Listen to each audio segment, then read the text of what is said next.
Hey guys, welcome back to new video. इस वीडियो में हम आपको एक और सबक आमोज़ कहानी सुनाएंगे। तो चले स्टार्ट करते हैं। इस कहानी का नाम है स्कूल। तो चले शुरू करते हैं। आज अब्दुल्ला बहुत खुश था क्योंकि आज उसके बेटे हज़ीफ़ा का स्कूल में पहला दिन था। अब्दुल्ला दिन भर रिक्शा चलाता और जो कमाता उससे घर वाले अल्लाह का शुक्र अदा करते हुए ज़िंदगी गुजारते। अब्दुल्ला अनपढ़ था, इसे पढ़ना लिखना बिल्कुल भी नहीं आता था। इसी वजह से वो चाहता था कि इसका बेटा तालीम हासिल करे और के ज़रिए पूरे दीन को ज़िंदा करे। अब्दुल्ला ने सबसे पहले मस्जिद के इमाम से मशवरा किया कि अब्दुल्ला की तालीम और तरबियत किस तरह की जाए।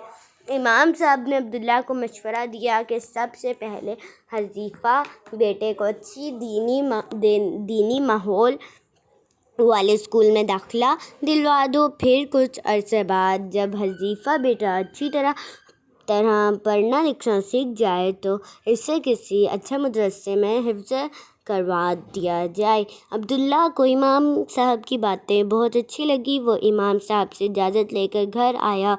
हज़ीफ़ा ने वालिदा को इमाम साहब की कई हुई बातें बताईं। हज़ीफ़ा की वालिदा एक समझदार खातून थी। वो भी इन बातों पर अमल करने के लिए फ़ौरन तैयार हो गई।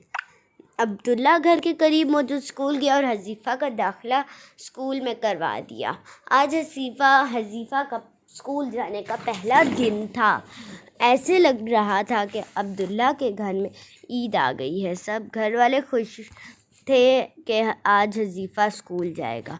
हज़ीफ़ा ने स्कूल की नई वर्दी पहनी। अम्मी ने जल्दी से लंच बॉक्स में हज़ीफ़ा का पसंदीदा खाना रख दिया और हज़ीफ़ा को प्यार से समझाया, देखो बेटा, जब खाने का वक्फ़ा हो तो हाथ धोकर बिस्मिल्लाहिर्रहमानिर्रहीम पढ़ कर सीधे हाथ से खाना खाना और अपने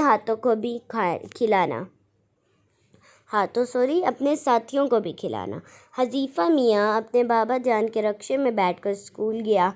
लेकिन ये क्या, जैसे ही अब्दुल्ला हज़ीफ़ा को स्कूल छोड़कर वापस आने लगा, हज़ीफ़ा ने रोना शुरू कर दिया और इस ज़ोर से रोना शुरू किया कि अब्दुल्ला को इसे वापस घर लाना पड़ा।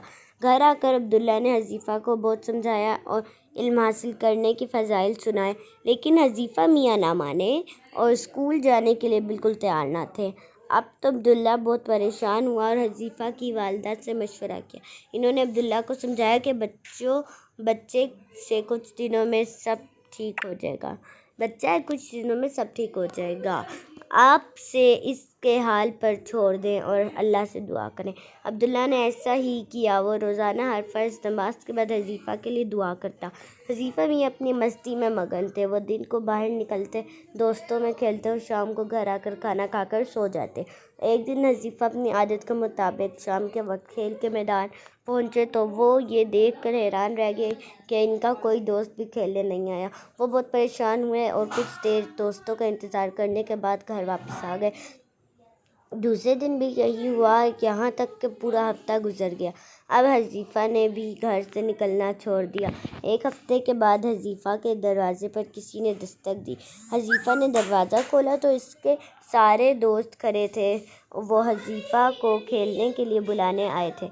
हज़ीफ़ा ने उनसे पूरे हफ्ते के गायब होने का पूछा तो उन्होंने बताया कि हमारे स्कूल में इम्तिहानात हो रहे थे, इससे हम पढ़ाई कर रहे थे। अब अल्हम्दुलिल्लाह हमारे इम्तिहानात ख़त्म हो गए हैं तो हम तुम्हें खेलने के लिए बुलाने आए हैं। हज़ीफ़ा इनकी बातें सुनकर हैरान रह गया। इसने इम्तिहान का लफ्ज़ पहली मर्तबा सुना था। इसे नहीं पता था कि इम्तिहान क्या होता है। दोस्तों के सामने तो इसने कुछ नहीं कहा। खामोशी से इनके साथ खेलने लगा और चला गया। लेकिन जब शाम को वो खेल कर वापस घर आया तो रात के खाने पर इसने अब्दुल्ला से पूछा कि अब्बू जान, ये इम्तिहान क्या होते हैं। अब्दुल्ला ने कहा कि बेटा, जो बच्चे स्कूल में पढ़ते हैं इनकी पढ़ाई का साल गुजरने पर इनसे इस पढ़ाई के मुतालिक सवालात किए जाते हैं और देखा जाता है कि किस बच्चे ने अपना सबक सही तरह से याद किया। सबसे अच्छी तरह सबक याद करने वाले بچے نے اپنی کو اچھے اچھے تحفے دیے جاتے ہیں اور گھر والے بھی خوش ہو کر ان کو انعامات دیتے ہیں۔ تحفہ اور انعامات کو سن کر حذیفہ کے منہ میں پانی آ گیا۔ اس نے اپنے ابو سے کہا، ابو کیا مجھے بھی انعامات مل سکتے ہیں؟ عبداللہ نے کہا، کیوں نہیں، اگر تم اسکول جاؤ گے اور دل لگا کر پڑھو تو تمہیں بھی انعامات ملیں گے، تمہارے امی ابو بھی خوش ہوں گے، اور جب کسی بچے کے امی ابو خوش ہوں تو اس سے اللہ بھی خوش ہوتا ہے اور ہر کام میں اس کی مدد کرتا ہے۔ اب حذیفہ کو بہت افسوس ہوا کہ اس نے اپنی امی ابو کا دل دکھایا اور ان کی بات نہ مانی۔ اس نے اپنی امی ابو سے معافی مانگی اور ان سے وعدہ کیا کہ اب وہ ہمیشہ ان کی بات مانے گا اور کبھی بھی ان کی نافرمانی نہیں کرے گا۔ دوستو، امی ابو ہمیشہ ہماری اچھائی ہی سوچتے ہیں۔ ان کی چاہت ہوتی ہے کہ ان کا بیٹا بیٹی دنیا و آخرت میں کامیاب ہو جائے، اس لیے کبھی بھی ان کی نافرمانی نہیں کرنی چاہیے، اور اگر کسی بات پر امی ابو ناراض ہو جائے تو فوراً معافی مانگنی چاہیے، کیونکہ جب سے اس کی امی ابو ناراض ہوتے ہیں اس سے اللہ بھی ناراض ہو جاتے ہیں۔